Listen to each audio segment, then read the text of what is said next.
Bonjour à tous. Aujourd'hui, j'ai le plaisir de recevoir Jérémy Rouzeau, qui me fait le privilège de m'accorder quelques minutes aujourd'hui pour parler immobilier, pierre-papier, SCPI, notamment la SCPI Kianéos Pierre, gérée par la société de gestion Kianéos.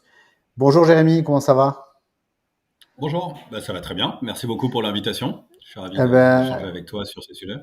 je suis ravi que tu sois là. L'objectif aujourd'hui, c'est de parler de l'ADN de Kianeos Asset Management, qui est une société de gestion dont tu es le président et fondateur, de parler de l'ADN de cette société de gestion, ce qui la différencie des autres sociétés de gestion de la place, plus spécifiquement de la SCPI Kianeos Pierre, qui est la SCPI phare de la société de gestion, même si vous gérez d'autres véhicules, notamment des SCPI en loi de Normandie et un OPCI.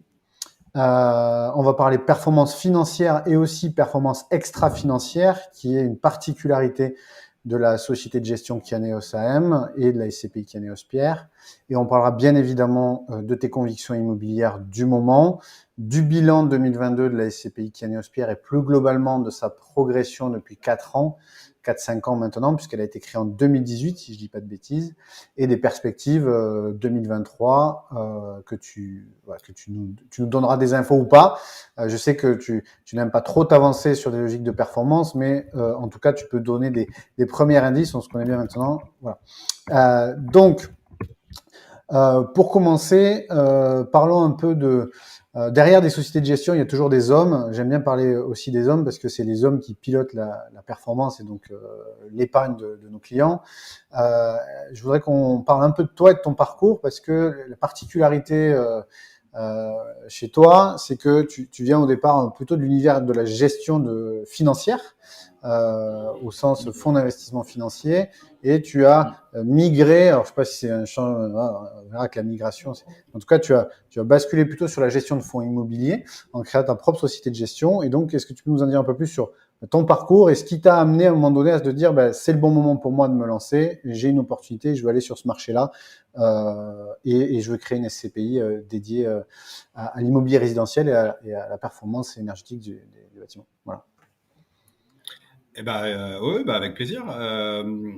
Si je reprends vraiment à la base, moi je suis ingénieur de formation. Ensuite, j'ai fait un master en finance. Puis je suis parti à Londres faire du trading. Donc vraiment banque américaine, trader en dérivés de taux d'intérêt. Enfin, c'était vraiment le monde de la finance tel qu'on s'imagine, quoi.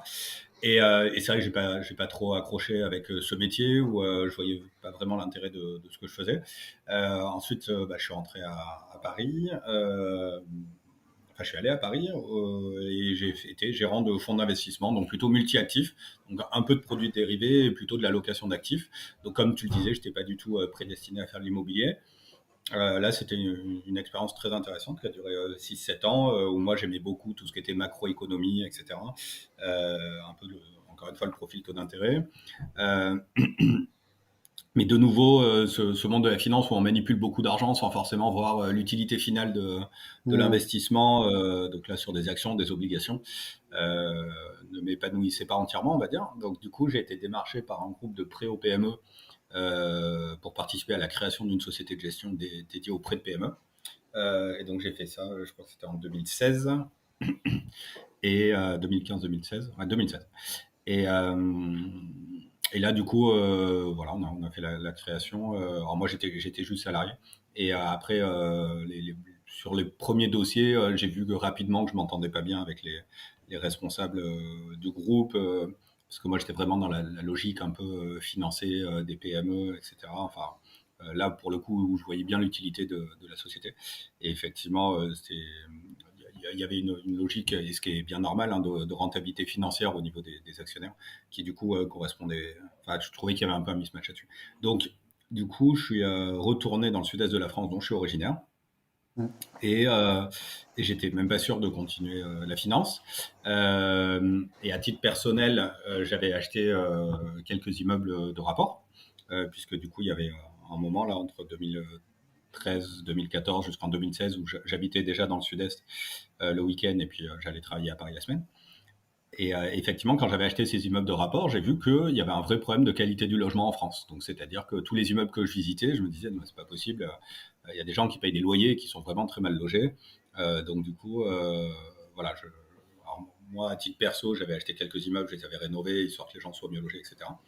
Et, euh, et voilà. Et donc, du coup, quand je pensais arrêter la finance, j'ai des gens, certains de mes clients, certains gens que je connaissais, qui m'ont dit, mais attends, ton histoire d'acheter des immeubles, de les rénover, le rendement a l'air intéressant et tout, pourquoi tu créerais pas une société de gestion pour le faire pour nous?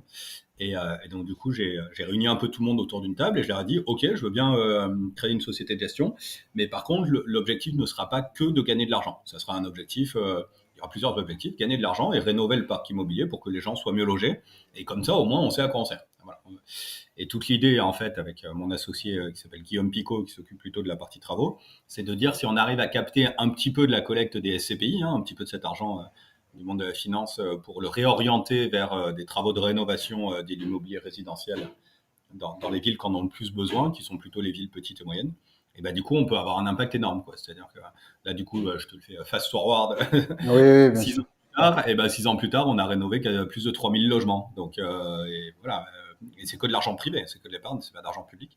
Donc, effectivement, si on m'avait dit il y a 6 ans qu'on arriverait à faire ça, bah, je me serais dit c'est cool, mais je n'aurais pas été convaincu. Mais voilà, donc la raison d'être de cette société, c'est ça. Ce qui est intéressant aussi, c'est qu'aujourd'hui, la finance ISR, ESG, extra-financier, enfin tous ces termes-là, c'est des termes qui sont effectivement rentrés dans le quotidien. Mais moi, en 2017-2018, quand j'ai envie de créer Kianeos et que je dis aux gens, bah, attendez, on va pas faire que du rendement financier, on va aussi essayer, je répète, d'améliorer l'efficience énergétique des bâtiments pour qu'ils consomment moins d'énergie, d'améliorer la qualité du logement pour que les gens soient mieux logés, etc. Quitte à avoir un rendement un peu moins bon, les gens ouvrent des gros yeux et me regardent comme un extraterrestre. Ils me disent non mais t'as pas compris, là la finance on est là pour gagner de l'argent. Et en fait, encore une fois, je pense que je sais pas si c'est l'effet Covid qui est passé par là ou quoi, mais en tout cas maintenant ça paraît normal à tout le monde de se dire bon, bah, attendez, c'est bien de gagner de l'argent, aucun souci, mais il faut aussi savoir à quoi on sert dans l'économie, quoi. Oui, Voilà. on va en parler après parce qu'effectivement, Kianeos Pierre, donc c'est une SCPI qui, depuis sa création, a vraiment intégré cette dynamique extra-financière dans son approche d'investissement. Et pour autant, c'est pas une SCPI qui est aujourd'hui labellisée ISR ou labellisée Greenfin ou autre labellisation. Et j'ai prévu effectivement de t'interroger là-dessus parce que moi, je connais toutes les réponses, mais aujourd'hui, on n'est pas là pour uniquement pour moi, on est là pour partager une vision et on expliquera un peu plus ce qui fait que Kianeos Pierre n'a pas aujourd'hui de labellisation. Mais si je reviens vraiment sur ton marché, tu as parlé donc de performance financière, donc aller chercher de la rentabilité, puisque le produit SCPI, c'est un produit dont la vocation première, au départ, j'entends, c'est de distribuer un revenu stable et régulier dans le temps à ses associés, qui sont souscripteurs de parts de SCPI, tout en protégeant au maximum le capital, ou en le faisant fructifier sur la valorisation des parts, avec une stratégie d'investissement qui soit pertinente. Donc toi, tu as fait le choix alors que la quasi-totalité des SCPI, plus de 95% des SCPI, sont plutôt axés sur l'immobilier tertiaire, donc l'immobilier d'entreprise, le bureau, le commerce, l'hôtellerie, la logistique, la santé ou l'éducation. Toi, tu as fait le choix du résidentiel.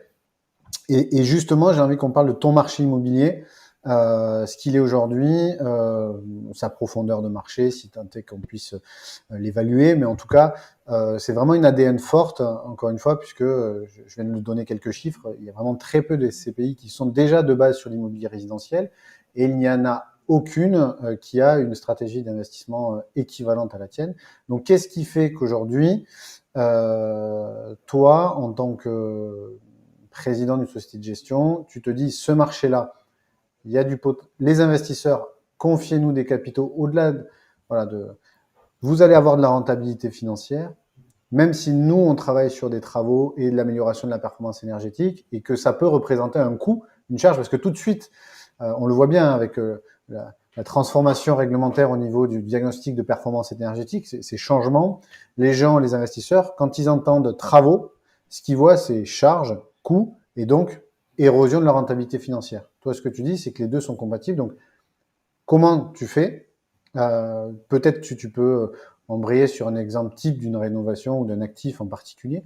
Mais en tout cas, comment tu promets, entre guillemets, sans que ça soit garanti, c'est une promesse quand on est gérant de fonds, on dit, bah, Voilà, on va vous faire de la rentabilité financière tout en améliorant, et c'est possible sur notre marché. Est-ce que tu peux détailler un peu plus le marché? Tu parlais de petites villes ou de taille moyenne, tu parlais d'actifs avec des perfs. Voilà. Est-ce que tu peux donner un peu plus d'exemples concrets aux gens qui nous écoutent?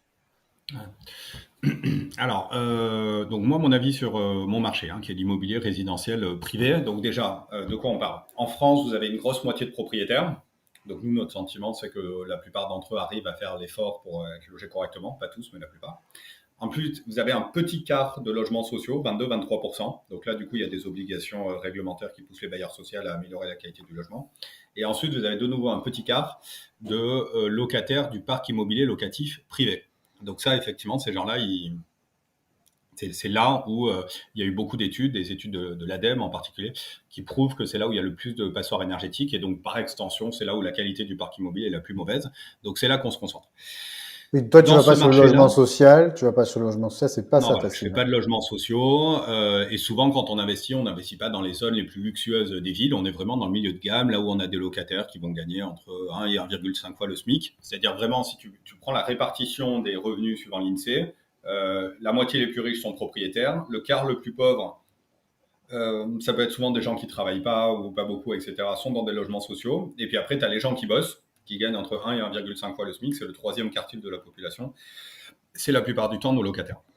Et donc, plus précisément, on va sur les zones géographiques, les villes petites et moyennes. Et alors là, c'est intéressant parce que souvent, quand je le dis, les gens sont surpris. Mon avis sur le parc, sur ce parc-là immobilier, Juste pour c'est que les prix sont définition de très. petite, pardon, je te coupe, c'est définition de petite et moyenne ville. C'est quoi pour toi? C'est Oui, en gros, on n'est pas ni à Paris, Lyon, Bordeaux, Nantes, Toulouse. On n'est pas dans les grandes métropoles régionales. Voilà, on est à l'extérieur, donc ça va être des villes. On peut être jusqu'à 100 000 habitants. Je veux dire, on a des actifs à Nîmes. À Nîmes, il y a 110 000 habitants. Mais on n'a pas peur non plus d'aller dans la petite ville de 1500 habitants qui est à 5 minutes en voiture de Nîmes, que personne ne connaît, mais qui en fait, c'est des Nîmois qui n'ont pas envie d'habiter à Nîmes. Alors, je prends l'exemple de Nîmes parce que c'est pas très loin de chez nous, mais enfin, on peut avoir la même réflexion. Oui, parce qu'on Mais l'a pas notre dit, mais la gros société de gestion est à Avignon, hein. est basé à Avignon, à Voilà. côté d'Avignon, Ouais. exactement. Notre gros terrain de jeu, on va dire, c'est des villes entre 10 et 30 000 habitants. Voilà, ça va être le gros du truc. Mais encore une fois, quand je dis une ville de 30, 40, 50 000 habitants, ça peut être la ville, c'est-à-dire le code postal de la ville, ou le Mm. code postal juste à côté du petit patelin en périphérie immédiate. Voilà, ça nous fait pas peur. C'est même très souvent très intéressant d'investir. Oui, parce que ça Alors, peut être des villes dormantes, mais les gens travaillent sur Nîmes, mais viennent. En fait, oui, ça et peut être puis des villes dortoirs, quoi. tu peux aussi avoir une dynamique dans lesquelles il y a certaines villes sur lesquelles le centre-ville s'est enrichi. Il y a d'autres villes sur lesquelles le centre-ville s'est paupérisé. Donc, il n'empêche que tu as un bassin de population avec un bassin d'emploi. Mais par contre, d'un point de vue qualité de vie, il y a des villes pour lesquelles le centre-ville s'est paupérisé et la proximité immédiate, au contraire, est beaucoup plus agréable et beaucoup Oui, oui. plus recherchée. Donc, effectivement, je répète, c'est pas un code postal que tout le monde connaît, mais par contre, ça reste des villes intéressantes. Et donc, mon avis sur ce parc immobilier, c'est que les prix de l'immobilier en France sont très homogènes. Et alors là, quand les gens, je leur dis très homogène, je dis mais très homogène à 1700 euros du mètre carré. Alors là, tout le monde me regarde avec des grands yeux parce que quand je parle avec des gens des SCPI, ils ont l'habitude des villes où on n'investit pas, encore une fois, Paris, Lyon, Bordeaux, et Nice et Cannes, et ce que vous voulez. Euh, mais en fait, vous vous rendez compte que partout en France, vous avez des déformations des prix quand vous vous rapprochez des grandes métropoles régionales. Mais par contre, à l'extérieur des grandes métropoles, qu'on soit au nord, au sud, à l'est ou à l'ouest, effectivement, ce prix moyen autour de 1700 euros du mètre carré, on le retrouve souvent. Donc, nous, sur ces villes-là, je répète, 10-15 000 habitants, on va chercher des immeubles en bloc, on n'achète que des immeubles en pleine propriété. Et là, ce qui est intéressant, c'est qu'on arrive à bénéficier d'assez fortes décotes parce qu'on est assez seul sur ce secteur.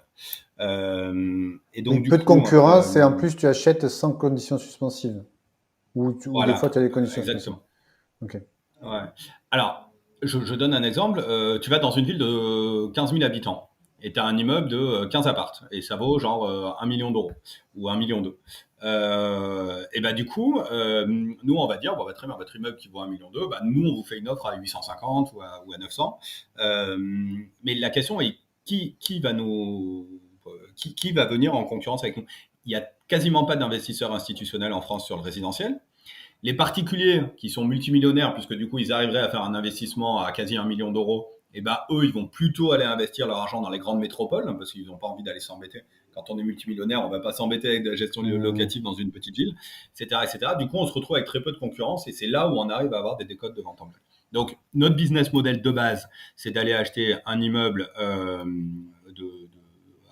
entre 1000 et 1200 euros du mètre carré, de faire de la réno à 600 euros du mètre carré, d'avoir un prix de revient autour de 1008 euros du mètre carré.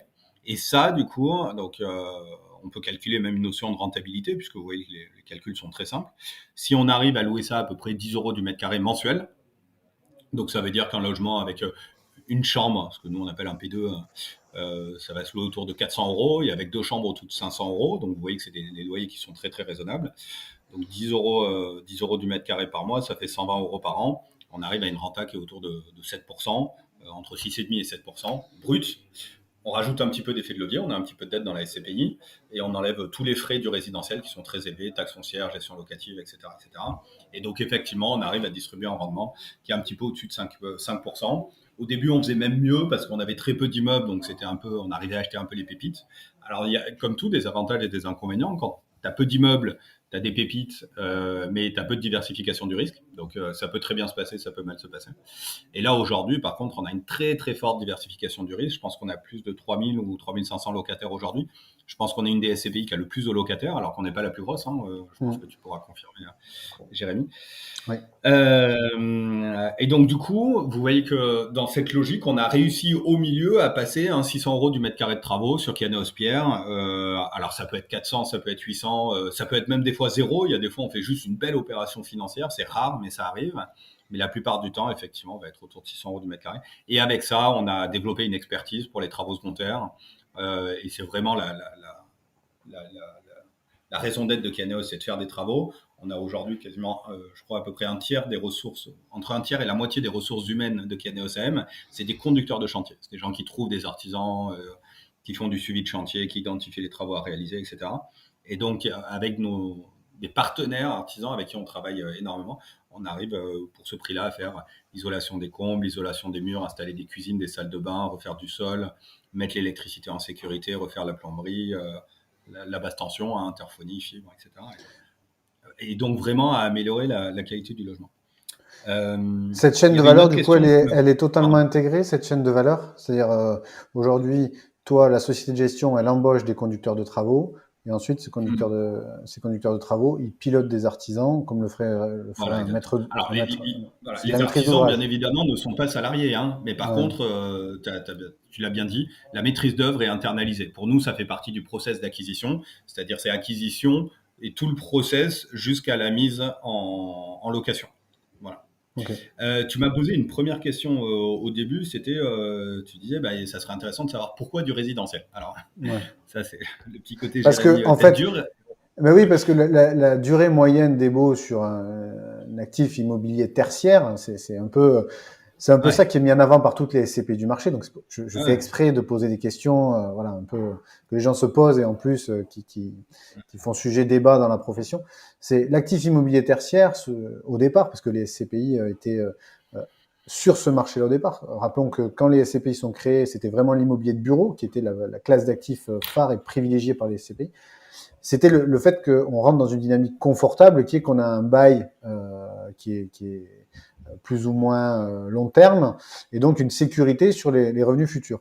Toi, avec le résidentiel, tu intègres cette logique de gestion d'un actif immobilier qui est que le particulier, il peut facilement donner congé, et donc il y a une exposition à la vacance locative qui peut, en théorie, encore une fois, être considérée comme plus élevée que sur de l'actif immobilier d'entreprise. C'est pour ça que je te pose aussi la question. Oui, absolument. Non, en fait, moi, à la base, c'était même plus basique que ça. C'est-à-dire, quand j'ai commencé à réfléchir à créer Kianéos, je me suis dit, je vais aborder l'immobilier comme une classe d'actifs. Encore une fois, moi, mon boulot, c'était d'investir de l'argent et de choisir la classe d'actifs la plus propice au bon moment. Donc, actions Europe, US, émergents, obligations d'entreprise, obligations émergentes, obligations d'État, enfin voilà, etc. Et donc, du coup, je me suis dit, je vais regarder ça avec mes yeux de financier. Quels sont les risques ? La vacance locative, les impayés, quels sont les avantages? Donc les avantages, c'est qu'effectivement le risque est différent du tertiaire, c'est différent du commerce et des bureaux, au sens où c'est moins impacté par le cycle économique. C'est-à-dire qu'en période de récession, on peut avoir plus de vacances dans les commerces et les bureaux, mais par contre, il faut toujours se loger. Donc il y a toujours du monde dans le résidentiel. Et donc du coup, je discute avec des gens. Et les gens me disent, l'immobilier, Jérémy, c'est très simple. Il y a 3 règles. localisation, enfin non, emplacement, emplacement, emplacement. Voilà. Alors, du coup, ça m'a fait rigoler parce que moi, c'était un peu, encore une fois, en venant des actifs financiers, on dit souvent il y a deux types d'investisseurs. Il y a ceux qui suivent le trend, qui suivent la direction, et puis il y en a ceux qui sont contrariants. Et moi, c'est vrai que j'étais plutôt contrariant, c'est-à-dire j'aimais bien me dire quand vraiment il y avait personne qui voulait investir dans une classe d'actifs, et ben j'essayais de me dire est-ce qu'il y a un moment où effectivement les performances arrêtent de baisser et puis il y a un espèce de retour élastique parce que on sait que dans la finance en fait il y a toujours ces effets élastiques en fait. Et donc je me suis dit vu que tout le monde ne vise que l'emplacement prime, genre je sais pas les Champs-Élysées à Paris pour les commerces, me dit peut-être qu'il faut aller exactement à l'opposé parce qu'il y a peut-être un truc intéressant à faire à l'opposé quoi. Et effectivement quand je regardais le couple risque-rendement de l'immobilier résidentiel en province, je me suis dit waouh, il y a quand même un rendement qui est pas mal. Et puis surtout pour un risque qui me semble. Donc le risque, la vacance locative, le parc immobilier que j'ai visité, en tout cas, il est d'une qualité déplorable. Donc si on fait des logements de bonne qualité, du coup, je me dis là, le risque de vacances locatives, il est quand même maîtrisé. Et d'ailleurs, je dis toujours ça aux gens. Les gens me disent, tu investis dans des zones détendues, par opposition à des zones tendues comme Paris. Voilà, Paris, zone tendue, Paris. Ça. Et du coup, je leur réponds, je leur dis, je vous mets à défi de trouver un logement dans lequel vous iriez habiter dans une zone détendue. Et vous allez vous rendre compte que c'est très tendu. Et donc, c'était un peu la stratégie de se dire, la vacance locative, c'est comme ça qu'on va la gérer. Et pour l'instant, ça a l'air de fonctionner. Et après, Oui, les c'est-à-dire que impayés, dans un même quartier, tu proposes des appartements qui présentent les meilleures prestations du quartier, ou en tout cas, voilà, ou en tout cas qui oui, les tendent à meilleurs, je n'irai pas jusque-là, hein, mais en tout cas largement supérieurs à ce qu'on ouais. trouve en moyenne dans le résidentiel en France, dans le Et donc, quelqu'un résidentiel qui va locatif. chercher un appartement, si le tien est vacant, il va peut-être potentiellement prioriser le tien plutôt qu'un autre logement dans le même secteur. Voilà, exactement. Surtout si on reste avec des loyers qui sont en ligne avec la moyenne du marché. Donc, du coup, c'est clairement ça la stratégie qui est identifiée. Oui, parce qu'en Et- fait, pour ceux qui nous écoutent, dans la stratégie de travaux, il y a des travaux sur la notion de d'efficience énergétique, mais il y a aussi des travaux sur la notion du confort des locataires, en fait. Il y a deux axes dans les travaux que vous réalisez sur les actifs. ouais. Absolument, absolument. Donc là, je le citais un peu tout à l'heure, sur la partie énergétique, ça va être d'installer des pompes à chaleur, d'isoler les combles, d'isoler les murs. Double vitrage, souvent on achète des immeubles qui ont déjà du double vitrage. Donc quand il n'y en a pas, on en met, mais c'est très rare parce que voilà. Et sur la partie qualité du logement, faire une cuisine et une salle de bain un peu sympa, vérifier que tout l'aspect technique est au niveau, c'est-à-dire, je le disais tout à l'heure, la basse tension, l'interphonie, la fibre, Mmh. l'électricité, la plomberie, voilà, le système de ventilation évidemment. Et donc c'est vrai que ça fait des. En fait, on Je gère la répète la vacance qualité. par l'attractivité du logement, quoi. Voilà, exactement. Et après Ok. la question des impayés, je sais que c'est tout le monde me pose la question, mais en fait c'est Surtout parce que des tout gens le monde a. qui sont déjà propriétaires d'un appartement et qui ont été confrontés à Ouais. ça. Alors c'est vraiment psychologique l'histoire des impayés parce qu'en fait tout le monde a le grand-père de l'oncle de la tante du beau-frère de la Ouais, belle-sœur qui ouais. avait un appart dans lequel le locataire n'a pas payé et en plus quand il a été expulsé ça lui a pris 5 ans si ce n'est 12 et il a tout saccagé, voilà, donc ça on l'a tous entendu, mais le problème c'est que on se dit ah mais j'aurais été à sa place, ça aurait été un tel enfer financier que du coup Mmh. ça en fait, c'est un peu comme une espérance, quoi. C'est le choc, la probabilité du choc rapportée à la quantité de Bien choc, et sûr. du coup, ça, Mmh. c'est quelque chose d'énorme, quoi. Mais la réalité, si on prend les chiffres, c'est que le taux d'impayé, il est autour de 4% hein, dans les zones vraiment difficiles. Et après, du coup, il faut pas confondre taux d'impayé avec perte. Parce que du coup, entre le moment où tu as un impayé et le moment où tu fais une procédure, et du coup, tu te rends compte qu'à l'issue de la procédure, tu as quand même récupéré une bonne partie de cet impayé, Mmh. plutôt les deux tiers, et qu'effectivement, il te reste une perte réelle qui est de l'ordre de 1,5%. Alors, tu compares ça avec ta vacance locative, qui est structurellement autour de 5% dans le résidentiel, tu te rends compte que le problème, c'est pas l'impayé, quoi. Le problème, c'est la vacance locative. Et que dans tous les cas, si tu as 1 ou 1,5% d'impayé, et du coup, ton impact sur ton rendement financier, il est pas stratosphérique. Et est-ce que tu te Donc il couvres faut, sur il les faut faire des impayés? procédures, proprement. Nous, on a une personne en interne qui suit tout ça de A à Z, etc. Mais alors, par contre, du coup, j'ai répondu à ta question, puisque une garantie de loyer impayé, ça coûte 2 ou 2,5% des loyers. Pourquoi j'irais payer 2 ou 2,5 si la sinistralité réelle est de l'ordre de 1,5? Donc la réponse est non, bien évidemment. On n'a pas vocation à enrichir des assureurs, on a vocation à enrichir nos clients. Voilà. Donc, du coup, Ok, très clair. Je voulais qu'on parle de la dimension. On a parlé des travaux, cette dimension extra-financière, mais mm, en introduction, je parlais de la logique de labellisation qu'on voit apparaître sur le marché. Donc, Je voudrais en profiter pour ceux qui nous écoutent quand même de féliciter tes équipes et toi, du coup, directement, puisque vous avez récemment été lauréat du prix Société de gestion immobilière à critères ESG, donc un lauréat qui vient de la première édition des Real Estate Day, qui est un événement organisé par Finance Innovation, donc un pôle de compétitivité mondiale créé par l'État en 2007, en partenariat avec un média spécialisé dans la pierre papier qui est le site pierrepapier.fr. Et donc, déjà, ça reflète le travail qui est fait par les équipes. Pour autant, vous n'avez pas aujourd'hui, en tout cas sur la documentation commerciale de la SCPI, affiché un label ISR, puisque vous ne l'avez pas demandé. Parce que souvent on dit ils n'ont pas le label ISR, ils n'ont pas obtenu le label ISR, mais pour l'obtenir, il faut le demander. Donc tu vas nous expliquer un peu ça. J'ai récemment lu dans donc les documents que vous publiez sur notamment la réglementation SFDR, qui est la nouvelle réglementation européenne qui est appliquée dans le droit français désormais, où ce sont les sociétés de gestion qui définissent dans quelle catégorie, donc est-ce que c'est article 6, article 8 ou article 9, dans lequel le produit de gestion collective se situe. Et j'ai vu que vous vous étiez mis article 8. Voilà. Donc, comme c'est pas des choses qui sont... Alors, réglementation SFDR, c'est article 8 et article 9, c'est quelque chose qui est, on va dire, assez récent. Donc, il y a peu de gens qui comprennent déjà ce que c'est la différence. Donc, on va revenir là-dessus. Donc déjà, est-ce que tu peux nous expliquer pourquoi article 8 et pas article 9 et quelle est la différence et pourquoi vous avez fait ce choix? Et ensuite, pourquoi vous n'avez pas le label ISR ou autre label de la finance durable?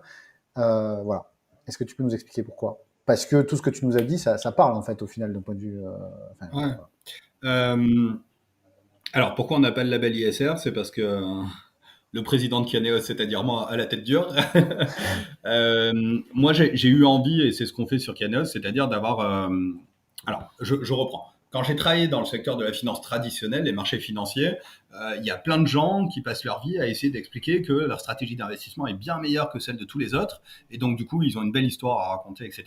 Et puis, l'année où ça se passe mal, du coup, ils se sentent toutes bêtes parce que peut-être qu'ils ont un peu enjolivé l'histoire, etc. Et moi, je me suis toujours dit, si un jour j'investis, je dis simplement ce que je fais. Les gens, ils aiment pas. Mais au moins, si à un moment, je me prends les pieds dans le tapis, j'aurais juste fait ce que j'avais dit que j'allais faire. Et comme ça, du coup, déjà, c'est beaucoup plus tranquillisant pour tout le monde, quoi. Donc ça, c'est un premier point. Donc, par exemple, sur les travaux, si tu regardes nos reportings, comme je le disais tout à l'heure, je mets le pourcentage de logements équipés de double vitrage avant et après travaux. Donc, par exemple, le double vitrage, on est passé de 95% à 100%. Autant dire qu'on n'a rien fait, quoi. Par contre, les pompes à chaleur, on est passé de 5 à 70. On a installé plein de pompes à chaleur. Mais au moins, c'est clair, quoi. Je veux dire, les gens peuvent voir ce qu'on fait réellement. Et donc, du coup, il y a ça, surtout une dizaine de critères dont on parle sur l'efficience énergétique, la qualité du logement. Les gens savent précisément la typologie de travaux qu'on réalise. Donc ça, c'est la première chose. Du coup, pourquoi ne pas avoir le label ISR? Alors, le label ISR, déjà, il faut comprendre comment ça fonctionne. C'est la société de gestion décide d'un objectif à atteindre pour les fonds dont elle a la gestion. Donc, ça veut dire qu'en fait, on est jugé parti puisqu'on décide nous-mêmes de l'objectif qu'on se fixe. Et du coup, comme je dis souvent, si on se fixe un objectif qui est médiocre, et du coup, on a un label qui est médiocre aussi. Voilà, je suis désolé de le dire aussi crûment. Mais alors, je dis pas que tous mes confrères se fixent des objectifs médiocres, pas du tout. J'en connais qui font des choses géniaux et je suis admiratif. Et c'est génial qu'il y ait un label ISR, etc. Mais il n'empêche que moi, c'est un peu comme quand je vais acheter un paquet de gâteaux à mes enfants au supermarché et que je vois marqué charte de l'environnement responsable, je sais pas quoi. Mais je veux dire, ça veut dire quoi ce truc? C'est-à-dire que eux-mêmes ont décidé qu'ils respectaient des objectifs environnementaux qui est que, je sais pas, ils avaient mis des ruches à côté de leur champ de blé. Enfin, j'en sais Tu veux rien. dire que pour toi, il aurait plus de sens si le label imposait non, mais bien certaines évidemment, logiques c'est-à-dire qu'il faut des d'appréciation? labels. Il faut des labels, et ça existe, sur lesquels c'est le régulateur qui impose les objectifs. Ça ne doit pas être la société de gestion, on ne peut pas être jugé parti. Et encore une fois, moi, ce qui m'agresse, c'est de me dire, dans la finance, on fait comme dans plein d'autres secteurs d'activité. où finalement on prend le consommateur, hein, c'est-à-dire l'épargnant, pour un abruti, excusez-moi du terme, mais et je pense qu'aujourd'hui c'est fini en fait cette période-là, c'est-à-dire que la période où le consommateur il réfléchit pas, il voit un joli label et il se dit c'est génial, je pense que ce monde-là est fini. Aussi bien, j'ai pris l'exemple de l'agroalimentaire que de plein d'autres secteurs d'activité et que la finance. Et donc je trouve on serait sorti grandi si on avait créé un label avec des objectifs peut-être un peu plus stricts, avec un peu moins de sociétés de gestion labellisées probablement, mais par contre sur lesquels les objectifs auraient été clairement établis. Donc, du coup, pas de label ISR pour Kianeos parce que je trouve que voilà, il y a le risque d'avoir un objectif qu'on se soit fixé soi-même qui est pas suffisamment bon. Oui, et puis Ambitieux, une fois voilà, que c'est tu as le le terme label exact. ISR, Mais une fois que tu as le label ISR, tu ne peux pas, c'est compliqué de comparer les SCPI qui sont labellisées ISR entre elles sur la base des objectifs qu'elles se fixent parce qu'il n'y a pas non plus de notation oui, commune à l'ensemble des oui, bah non. SCPI sur ce Et critère. puis, il y en a ISR, ils vont utiliser le côté très social, donc c'est-à-dire avec un objectif clairement identifié social. Genre, je sais pas, je vais pas louer mes bureaux à des vendeurs d'armes ou des vendeurs d'alcool ou je ne sais pas. Enfin, je prends des trucs au pif, quoi. Et puis après, il y en a, ça va être complètement environnemental. Nous, effectivement, on est un peu sur les deux, mais oui, on est un peu sur les deux. Mais sur la partie environnementale, c'est plus facile à quantifier. Mhm. Donc, je tiens à dire néanmoins qu'il y a d'autres labels qui existent. Il y en a un que personne ne connaît qui s'appelle le label Greenfin. Et celui-là, effectivement, est difficile à obtenir puisque du coup, lui, il met des contraintes. Il dit, bon, dans l'immobilier, vous avez acheté un actif immobilier ou un parc immobilier. Prouvez-moi qu'à horizon 2030, vous avez diminué les émissions de gaz à effet de serre de 40%. Mhm. Et à horizon 2040, vous avez diminué les émissions de gaz à effet de serre de 55%. Bon, bah voilà. Alors celui-là, les contraintes sont strictes. J'ai moi-même discuté parce que j'avais appelé, je me rappelle, au MTES, le ministère de la Transition environnementale et solidaire. J'ai appelé la personne qui était sur le label. Et lui, pour le coup, j'avais une vision assez alignée avec lui. C'est-à-dire, il me disait, bon, attends, moi, si personne n'a mon label, il n'y a pas de problème. Personne ne l'a parce que personne, ça intéresse personne. Mais par contre, celui Mhm. qui l'a, là, il n'y a pas de débat. On sait qu'il fait son boulot correctement. Voilà, donc moi, un label comme ça m'intéresse. Et je dis pas que j'arriverai à l'avoir. Aujourd'hui, sur Kianéos Pierre, on n'y arriverait pas. Mais peut-être sur d'autres fonds, tu as parlé tout à l'heure des deux Normandie où on fait un peu plus de travaux, peut-être qu'il y a un moment où on arrivera à l'avoir. Mais voilà, mais donc cette typologie-là de label, en tout cas, est susceptible de m'intéresser davantage que Qu'est-ce celle-ci. qui fait que sur Kianeos Pierre, tu penses que tu ne l'obtiendras pas, le Greenfin par exemple? Ah, parce que, alors, il faut réduire de 55% ses émissions de CO2 sur 90% de son parc immobilier. Alors, nous, effectivement, on a ce pourcentage de logements où on fait beaucoup de travaux. Mais alors, 90% du parc immobilier sur lequel tu divises par deux ou par plus de deux les émissions de gaz à effet de serre, clairement, c'est énorme, quoi. Ok, ok. Et Et après, du coup, tu nous as posé la question oui, article article 8, 8, article 9, article article 9. 6. Ouais. Et donc, sur l'article 6 de la réglementation SFDR, c'est les fonds qui prennent pas du tout en compte les composantes, ce qu'on appelle ESG dans le jargon, c'est-à-dire Mm. les objectifs environnementaux, sociaux, gouvernance. Article 8, moi, ma manière de voir les choses, qui est probablement un peu simplifiée, mais pour le grand public, ça ira bien, c'est de dire, bah, on prend en compte le financier et l'extra-financier, et les deux sont à peu près au même niveau. Et article 9, c'est l'extra-financier est plus important que le financier. Donc voilà, donc on Ok. a vraiment un fonds qui est dédié à atteindre des objectifs ESG avant tout. Voilà, j'allais dire. Oui, ce qui Donc nous, n'est pas le clairement, cas on est de au milieu. Kianeos Pierre. Ouais. Non, voilà, nous on est au milieu de ce que je dis depuis 2017, c'est-à-dire on a trois objectifs de 2018, pardon, trois objectifs qui sont tous au même niveau. Financier, environnement via les travaux d'amélioration de performance énergétique et sociaux via les travaux d'amélioration de qualité du logement. Voilà. Ok, très clair. Voilà. Je te propose d'enchaîner un peu sur le bilan 2022 de la SCPI Kianeos Pierre. Euh, Parce que bah, le bilan est quand même très bon.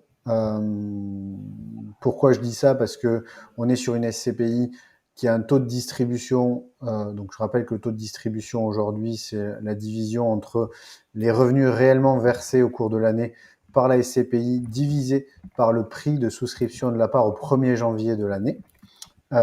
Et donc un taux de distribution qui est de 5,37 ou 5,36 et ce taux de distribution est supérieur à la moyenne du marché, puisque la moyenne du marché est à 4,53. Donc, c'est en ça que je dis que les résultats financiers sont très bons, c'est qu'on est au-dessus de la moyenne du marché.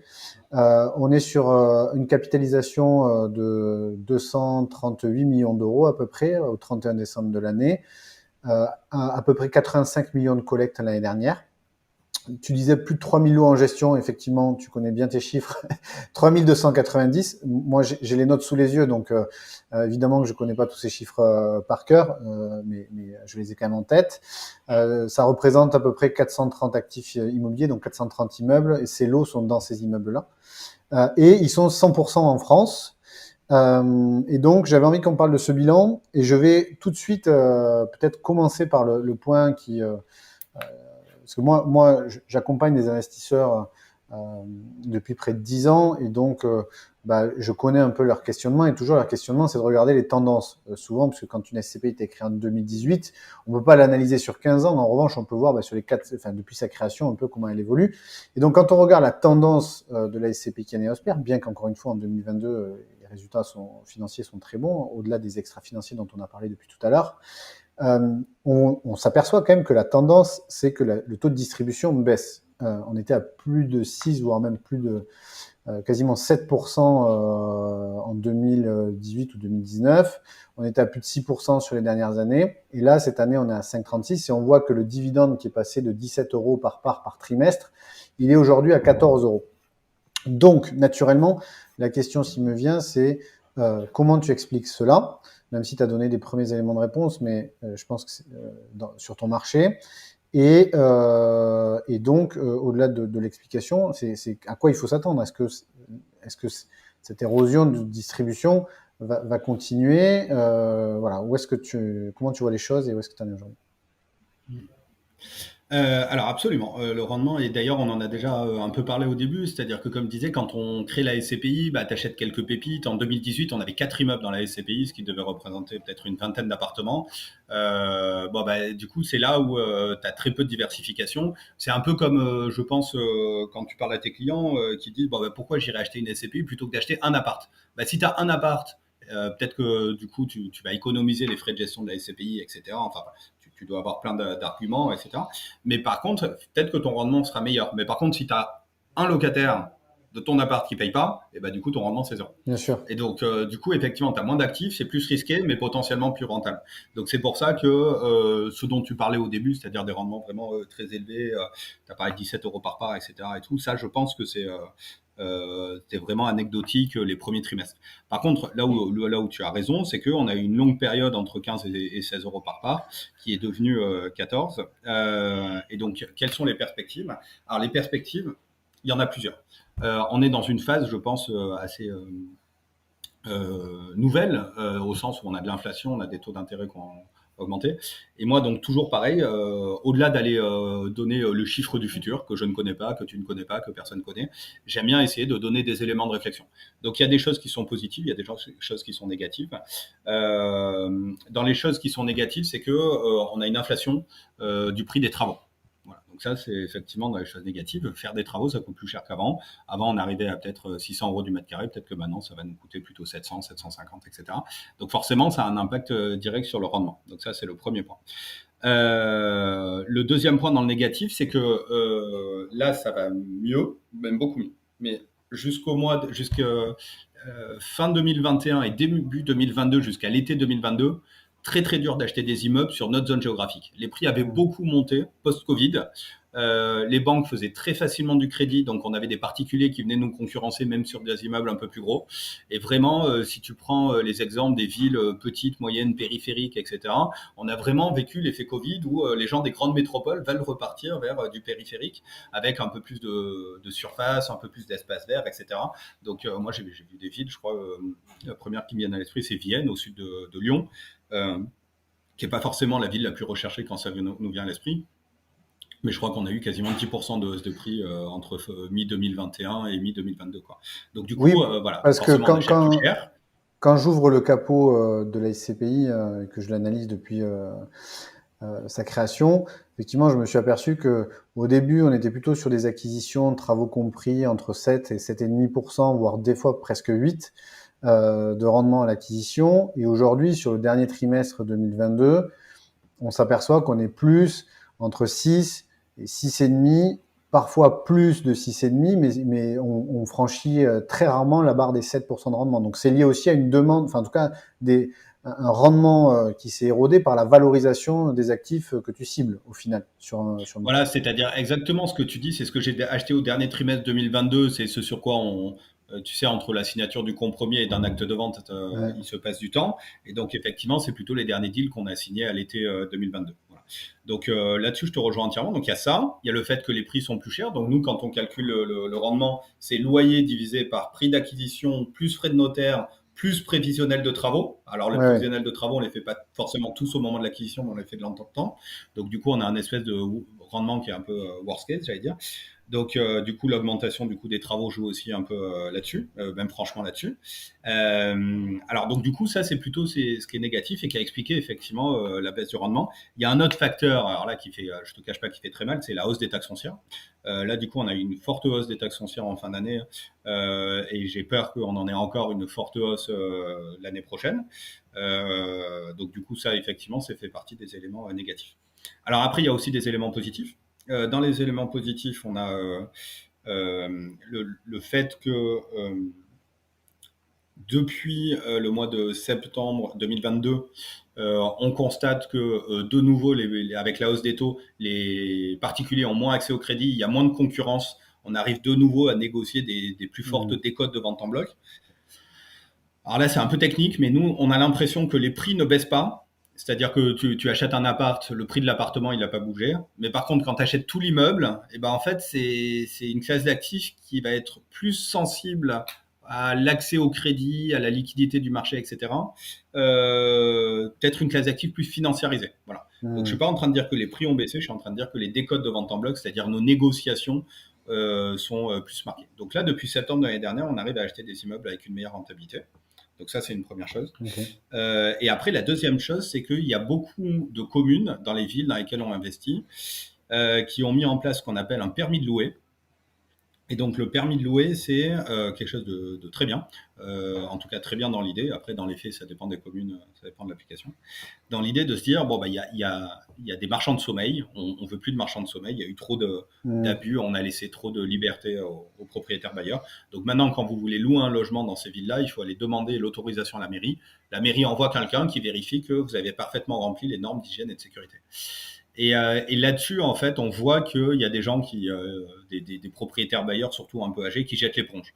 Donc, entre ça, entre les procès qui ont été très médiatisés contre les propriétaires bailleurs, entre le fait que tu peux plus louer les passoires énergétiques, etc., etc., on a l'impression qu'il y a moins de logements disponibles sur le marché. Et donc, ça crée une petite pénurie de logements.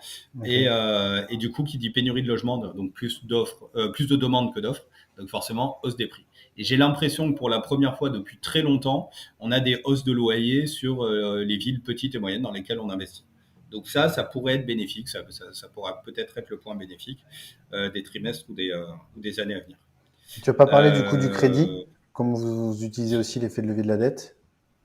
Absolument, je vais pas parler du coût de crédit. Alors ça, du coup, bah, aujourd'hui, depuis fin d'année dernière, donc les taux d'intérêt, nous, on a fait beaucoup d'emprunts quand on avait des taux d'intérêt compris entre 1,5 et 2%. Et aujourd'hui, du coup, les taux d'intérêt sont plus élevés que ça, et donc du coup, on fait plus d'emprunts.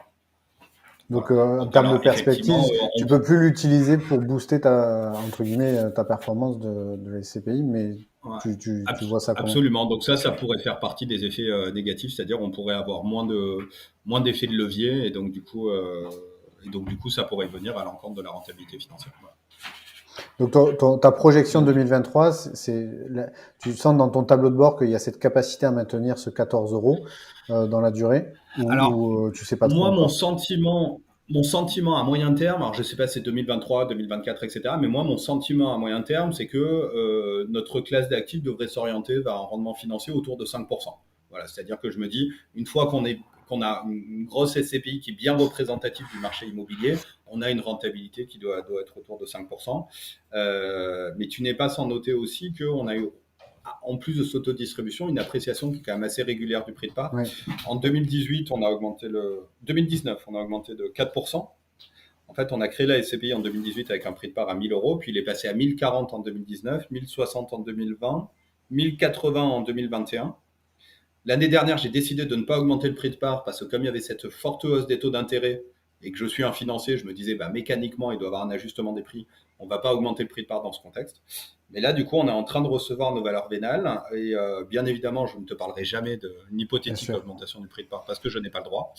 Mais en tout cas, je suis en train de calculer ma valeur de réalisation, reconstitution, etc., ce qui, tu sais, reflète l'appréciation du marché immobilier.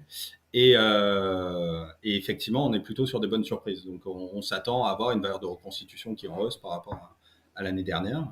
Donc, du coup, il y a quand même, sur ce parc immobilier où on réalise beaucoup de travaux, je pense que sur la SCP Kianeos, il faut peut-être prendre un peu les deux aspects Oui, en sur la compte, performance c'est-à-dire globale. l'aspect distribution et l'aspect appréciation du prix de part. Voilà, je pense. Ok. Je, Et là, sur ce point, je me permettrai de faire un dernier point. Sur ce point, pareil, je ne sais pas de quoi l'avenir est fait, mais ce que je constate, c'est que si tu regardes la différence entre les prix du neuf et les prix de l'ancien, rénové, j'entends, il y a un écart qui est vraiment énorme. C'est-à-dire que les prix du neuf, on en a beaucoup parlé, ça a beaucoup augmenté. Le foncier est cher, les travaux de construction, comme pour nous, la réno, ça a beaucoup augmenté, etc. On est sur des prix du neuf qui sont vraiment très élevés. Je crois que tu les connais mieux que moi d'ailleurs, donc tu pourrais me dire. Mais nous, on arrive encore à sortir de l'ancien rénové aujourd'hui, si on regarde les bulletins trimestriels, inférieurs à 2 000 euros du mètre carré. Donc, du coup, ça fait un très gros écart. Alors, du coup, je me dis deux possibilités. Soit les prix du neuf doivent baisser, mais là, je ne sais pas comment c'est possible parce qu'on ne va pas inventer des matériaux moins chers, je ne crois pas. Il y a plutôt et, plus et puis il y a les d'obligations marges des environnementales là-dessus. promoteurs à respecter pour qu'ils puissent vivre. Voilà, exactement. Et puis, construire en bois, ça coûte plus cher que construire en béton. Hum. Donc, du coup, c'est. Soit, du coup, le prix de l'ancien pourrait combler un peu le gap. Donc, voilà. Encore une fois, je ne suis pas là pour vous dire ce qui va se passer à l'avenir, je n'en sais rien, mais de donner des pistes de réflexion. Et il y a un dernier sujet sur lequel je voulais t'amener, parce que moi, c'est un des atouts que je trouve chez la SCPI Kianéospire, au-delà de tout ce qu'on a déjà dit. C'est le plafonnement de la collecte. C'est très rare de le voir dans le milieu des SCPI, donc j'avais envie qu'on en parle parce que, et je pense que ce sera le dernier sujet. Si vous avez écouté jusque-là, merci. C'était de rester encore quelques minutes parce que c'est un sujet important, enfin intéressant dont on va parler. L'année 2022, ça a été l'année record de collecte pour les SCPI, historique, plus de 10 milliards d'euros collectés. Et effectivement, une société de gestion vit parce qu'elle collecte de l'argent et parce qu'elle gère des actifs, une société de gestion de SCPI. Et chez Kianeos, vous avez fait le choix de plafonner la collecte de Kianeospire tous les mois. Moi, je sais pourquoi, mais j'avais envie que tu puisses en parler parce que je trouve que c'est comme on oublie souvent que la gestion d'un véhicule collectif, et on en parlait avec David Sexig lors de l'enregistrement du premier épisode de ce ensemble, c'est l'adéquation entre la collecte et les investissements réalisés. Et certaines sociétés de gestion collectent de l'argent indéfiniment, voilà, et des fois on voit les performances qui s'érodent. Donc toi, tu as fait le choix de plafonner la collecte. Est-ce que tu peux nous dire les motivations de ce choix et voilà, et expliquer comment fonctionne ce système de plafonnement? Ouais. Effectivement, comme tu as dit, c'était un choix qui n'était pas facile à prendre, mais il faut reprendre la genèse de la société. Je veux dire, on démarre en 2018, on dit on va faire du résidentiel et des travaux de rénovation. Bon, les gens, encore une fois, je le répète, nous regardent bizarrement. 2019, on commence à faire fin 2018, courant 2019, on fait nos premiers investissements, nos premiers travaux. Les gens se disent, ah bah tiens, ça marche pas mal. Le bon rendement, comme tu as dit, la création, parce qu'on est sur les quelques immeubles pépites. 2020, Covid, tout s'arrête. Et là, du coup, post-Covid, on a oublié. Mais les gens ont peur des bureaux à cause du télétravail, ont peur des commerces, parce qu'on n'avait plus le droit d'aller dans des commerces, si tu t'en souviens. Ça a Oui. existé. Et donc, du coup, les gens se disent, bon, tiens, on veut du résidentiel. Qui fait du résidentiel? Jérémy. Et là, je te le donne en mille, 2021, 100 millions de collectes. Alors, du coup, inutile de dire qu'on n'était pas préparé. Si je me refais l'historique, là, en 2020, je crois qu'en mai, on collecte 3 millions, en juin, 4 millions, en juillet, 5 millions. On finit l'année, je crois, en décembre avec 10 millions de collectes. Enfin, un truc complètement fou, Et donc, du coup, on n'est pas staffé, on n'a pas suffisamment de ressources humaines. Et donc, du coup, 2022, on dit, stop, parce que sinon, on va se retrouver à acheter des immeubles qu'on n'a pas qu'on n'a pas envie d'acheter. Et je crois qu'effectivement, on est les premiers à avoir fait ça. C'est-à-dire, on a écrit dans nos statuts qu'en 2022, on ne pouvait pas collecter plus de 6,8 millions par mois. 6,7, 6,8. Et donc, du coup, quand on avait fini de collecter nos 6,7 millions par mois, et ben après, on faisait une liste d'attente et ça basculait sur le mois d'après. Mais alors, ça n'a pas découragé les gens parce que je me souviens un CGP, un distributeur à qui je m'entends très bien, qui m'a dit, Jérémy, sur ton histoire de plafonnement de collecte, je suis schizophrène. D'un côté, je trouve ça génial parce que tu protèges les anciens investisseurs, parce que du coup, si tu collectes trop, tu vas acheter n'importe quoi, tu vas prendre du retard sur les travaux, etc. Ça va être cata pour le rendement de la SCPI. Donc d'un côté, je trouve ça très bien. D'un autre côté, c'est pénible parce que du coup, je suis obligé de dire à mes clients, bon, bah, alors attendez, vous souscrivez aujourd'hui, votre souscription va être enregistrée qu'un mois plus tard. En plus, nous, on a 6 mois de délai de jouissance Ouais, parce qu'on fait beaucoup de exactement. C'est ce travaux. que j'allais te Donc du dire, c'est coup, que en fait, c'est vrai que ça. ça, voilà. Et en fin d'année, au mois de novembre, on était même sur 2 mois. C'est-à-dire que je me rappelle, en novembre, on commençait la collecte de janvier, voire même février. Enfin, c'était vraiment... Alors, l'avantage, c'est que 2022, ça a été vraiment une année de restructuration. On a fait 2 choses très importantes. On a recruté beaucoup. Chez Kianeos AM, on est passé de 20 à 35 personnes, avec beaucoup de recrues de conducteurs de chantier, de manière à vraiment accélérer sur la partie travaux et être capable d'investir. Parce que acheter des immeubles, c'est vraiment pas là où il y a de soucis. On est sur une zone qui est... enfin, sur une classe d'actifs qui est très peu concurrentielle, on en a parlé. Donc, il y a beaucoup de besoins de rénovation, il y a beaucoup d'immeubles à vendre, surtout depuis les contraintes sur les passoires énergétiques. Donc là, il n'y a pas de souci. Sur les travaux, il nous fallait beaucoup plus de gens, il fallait être beaucoup plus armé, beaucoup plus organisé. Donc 2022 a servi à ça. 2022 a aussi servi à créer notre propre société de gestion locative. Donc du coup, maintenant, la gestion locative, c'est Kianeos qui s'en charge. Donc du coup, on a tout automatisé en termes des flux financiers, on a règlement, enfin normé les process, etc. Donc du coup, on s'est permis d'attaquer un parc immobilier beaucoup plus important. Et donc là-dessus, on a déjà 25 recrues. Donc au total, le groupe Kianeos pour gérer les SCPI, on va dire, on est passé de 20 personnes à quasiment 60 personnes. Donc maintenant, on est prêt à absorber davantage de collecte. Et cette année, on a augmenté le cap de 2 millions d'euros. On est à 8, un peu plus de 8,5 par mois. Et donc, je pense que d'ici cet été, on va être capable d'augmenter un peu. Et effectivement, les gens n'auront plus ce problème de souscrire au mois de mars et d'avoir leur souscription qui est enregistrée au mois d'avril.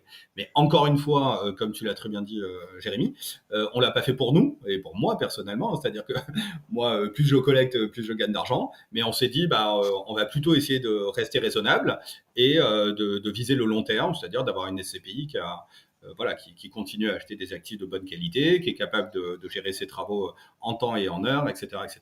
Et d'ailleurs, je crois qu'en l'espace de 4 ou 5 trimestres, on a notre taux d'occupation financier qui s'est amélioré de 8 ou 9 points du fait, effectivement, qu'on arrive à faire des travaux dans des délais beaucoup plus courts.